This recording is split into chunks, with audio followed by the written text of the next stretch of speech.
Welcome to Creative Spaces Podcast with Guy Zwick, Chief Creative Officer of Highway 85 Creative.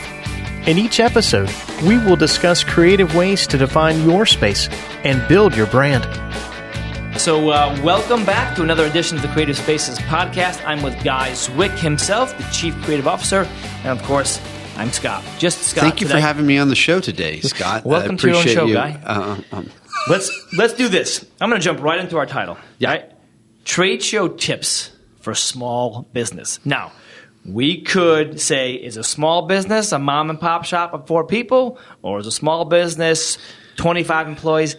Yes, to both of those answers. But if you're a smallish business and you're thinking about going to trade shows, let's get smart about that. So, Guy, I'm gonna give you an open-ended question. Trade show tips for small business. Let's just start talking about. Where do we start? Start anywhere. And I'll guide you along the way. Know your audience and know why you're going. All right, let's just start with the basics, right? Planning. When it comes down to it, I know I ram the planning thing all the time, but it's all about planning. Knowing your success criteria and what you're trying to achieve, and establishing that from the onset is the most important thing before you even decide how much you want to spend or what kind of booth you're going to take or who's going. You want to set that success criteria. Secondly, you want to make sure you're going to the right show. In some cases, it's very obvious. You probably have 1 or 2 really major shows, and then it gets less obvious for some people, where they want to deploy their dollars and these shows that they could get a return from, but their product's only a small segment of that show. Whereas, if they're at the gun show, at SHOT Show, it's all about it. But in some cases, maybe not going to the big show and going to the small shows is a better ROI. So it's really that's one place to start, is be smart. And that's one tip I would give just from the onset. The other part is don't be afraid. Be bold. And if I'm speaking to a trade show manager of a small company or an owner right now, that you need to not be afraid, and you need to take some chances and bring your brand, bring your personality, bring the essence of what that business is, why you started that business, and bring it to that trade show floor. That is your Hollywood moment, if you will. I like that. Let me just stop on Hollywood moment. Yeah, we could go in so many different directions. So if you lead me into some things, I'm going to recap. There's so many different tips you can give a new exhibitor or right. So whether you're a trade show newbie or a trade show veteran, smaller trade shows or trade shows for small business, there's 2 big mantras: be smart and be bold. Right? You can't be bold until you do the first one. Yeah. The smart part, this could be an entire series of episodes. We've talked about this numerous times, but why are you going? What are you trying to accomplish? What kind of conversations do you want to have? Are you going to increase your brand awareness? Are you going to have some strategic meetings? All these questions have to be asked and then answered. And then with those answers, to your point, I thought it was a brilliant point, you might decide, this is not the right trade show, or I'm not going to go to a trade show this year because we don't have our first part done yet. But once you have the first part done, knowing why you want to go and knowing what you have to achieve for it to be successful, then you can be bold. Which person should we bring? Do we wear T-shirts? What kind of a booth do we have? How much social media, PR, digital support do we add to it? Is the main goal of our meeting to just get attention and have some meetings? These are all the questions that you and your team would ask. Yes. But if a person is doing it on their own... Well, let's seg that way sure, into it as well, even if they're doing it on their own. I would encourage you to find a good partner, a good trade show exhibit, experiential marketing company to help guide you. Well, talk about that a little bit. So what do you mean by I would that? see a number of them. Right. So I would tell somebody that even came to see us, Highway 85, I encourage you to go out and get some other fields and other expertise from other people and find a good company that you trust and that does good work, good services, and lean on their expertise. It's we do that in a lot of other areas, right? Right. You know, I'm not good at my books and accounting, so I rely on my accountant in their expertise, and in some cases, that's what people need to do in getting into this thing, is to have a little blind faith once you've done your due diligence and you've set your plan of what you want to achieve, and let a good company help you get there. You know, so this is great answer. So take me through this. I planned it out, and I know why I'm going. And let's say I'm going because I want to introduce to the industry that we have a product that could, save them money, save them patience, whatever. It's time for me to go and be bold. Give me. What do you mean by be bold? Talk to me about that. For me, when I say be bold, it is my recommendation is don't worry about your competition. Don't worry about what else is going on in that show. Worry about yourself. Worry about being noticed. Worry about getting the right message out. And most importantly, make sure you're achieving the goals that you set out. And that is, if you need X amount of leads, you've got to pay for the ROI of your show. You need to land a new vendor. I mean, there's all kinds of reasons to go to a show, or all the above and slews of others. Social engagement that you're looking for. I mean, in the end, we're always trying to sell our brand and make sales. So it's almost, that's what most things about going to a trade show are about. So you got to keep that in mind. But that's what I mean by going bold. It's not necessarily being safe, but taking a look at all the ways that you could go there and making the biggest statement that you can make every single time you go.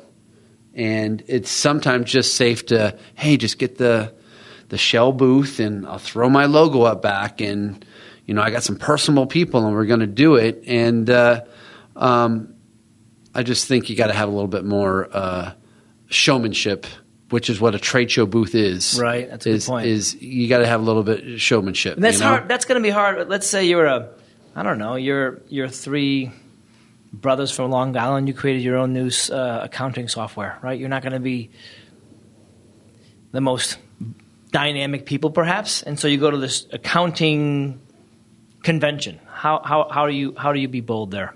Seriously, I mean, it's kind of tough, but like, if you don't have that kind of personality, what do? You wear a duck suit. All right, something, right? I'm being serious. No, we have someone wearing a duck suit right now. Black duck. No, they have a duck. It gets attention. We have another client that has a big water drop. Just do something. Wisdom. Just be bold. It's a person walking around in a water drop suit. Former Disney person. And I'm not. Sure. Those are two truths. I'm telling you. I'm not making it up. This is. But I like what you're saying. Not everyone wants that goofy thing. So something maybe a little bit more tangible and it could be realistic, right? I think the point is that it's easy and safe to have the same pre-manufactured pop-up 10x10 booth that 50 other people in the show have with just a different skin. But in that case, you're going to blend in with those 50 other people around the show.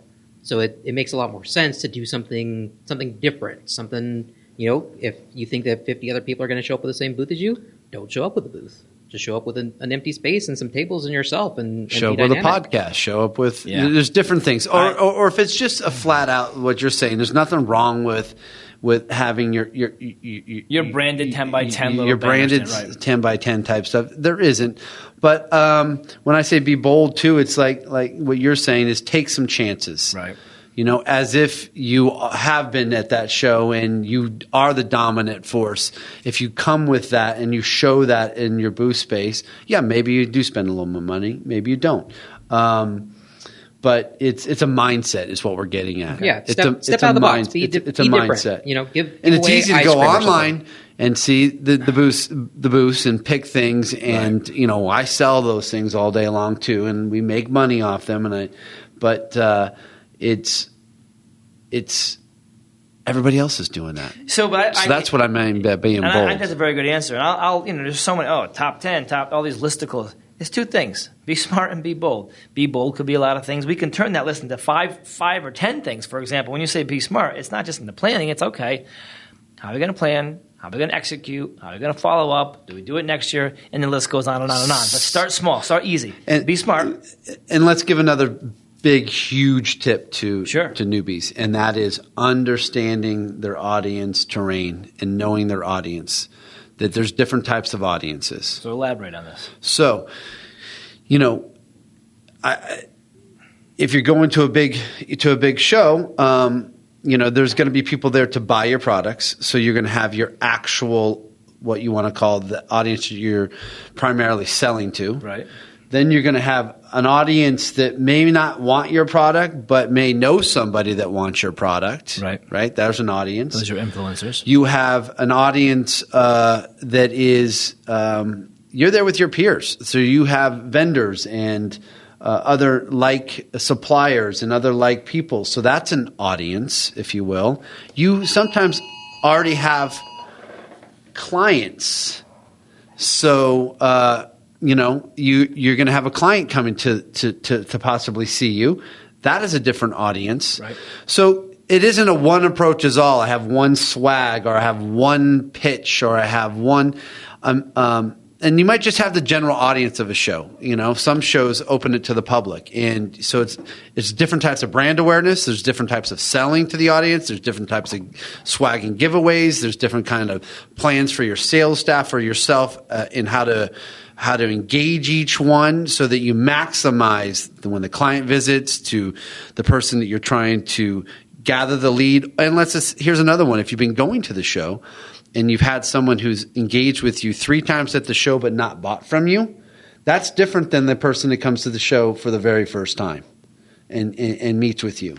So you got to have all that in your psyche and your thinking and your planning and your booth layout and it's an important component that not everybody thinks about everything to how your staff feels about being at the show and are they inspired. And you know, as I think about gifts for a client or something, you know, did you give them a little bit nicer room? Are you taking them to a dinner? Are they getting out of the office and getting fired up to do more sales and getting inspired? Those are all components of doing trade shows. One element, one small, singular element of this is the actual booth. But you're talking about be holistic about this thing, right? Everything, which is really smart. Yeah, absolutely. So the be bold part can be part, and you can be bold according to your personality. Be bold might be change it up a little bit, make your giveaway a little bit stronger, or take a guy out to a dinner. Or and here's another one. You're social. Yeah. We got a coffee shop here, not too far from us, right? Right. This guy blows up the best Instagram.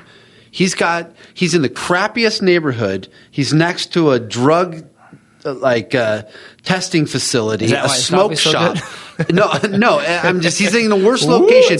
If you're watching his Instagram and the things he's got going, and he's got take pictures for social in front of his, and it's the bomb. You'd want to come immediately, and What's you it get called? there, and you might be dapper and stout. All you right. you might feel a little underwhelmed when you first got there, and then you'd have his coffee, and you'd love it.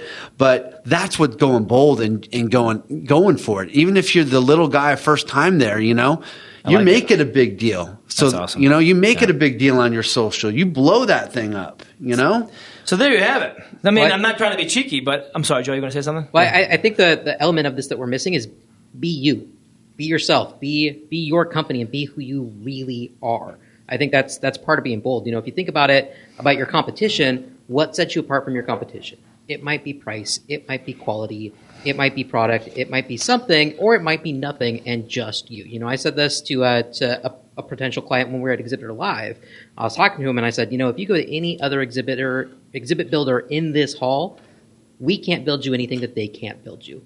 But the difference between us and them is us. It's who we are. It's what you're going to get from working with us.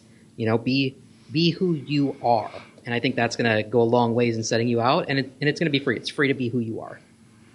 Sometimes the challenge is figuring out what that is, though, right? I mean, you can say be absolutely. you. That's hard. That's why you have trusted partners you work with. If say, listen, this is a huge part of who you are, and it's a differentiator. Double down on it. You know what I mean? So it might be a duck suit. It might be you just wearing a straight laced, you know, three piece suit. I don't know, but just it might be all kinds of things that Guy already talked about. There's a lot of. I can see the gears moving in your head. What are you going to say? No, that's it.